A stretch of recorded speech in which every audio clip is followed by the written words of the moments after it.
वसई पूर्वेकडील सातिवली परिसरात एका कंपनीला भीषण आग लागल्याची घटना सोमवारी संध्याकाळी 7च्या सुमारास घडली आहे।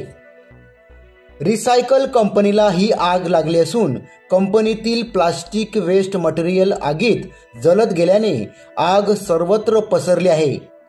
मागील 2 ते 2.5 तासापासून कंपनीच्या आगीचा भडका उडाला असून परिसरात भीतीचे वातावरण पसरले आहे।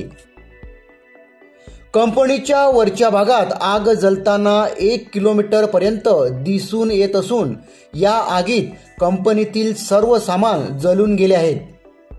आग कशामुळे लागली हे समजू शकले नाही। वसई विरार महापालिकेच्या अग्निशमन दलाचे जवान घटनास्थळी दाखल झाले असून आग विझवण्याचे मोठे प्रयत्न सुरू केले आहेत, मात्र आगीवर नियंत्रण मिळवण्यात अजूनही यश आले नाही। गेल्या 2 ते 2.5 तासापासून आग विझवण्यासाठी यंत्रणा काम करीत आहे।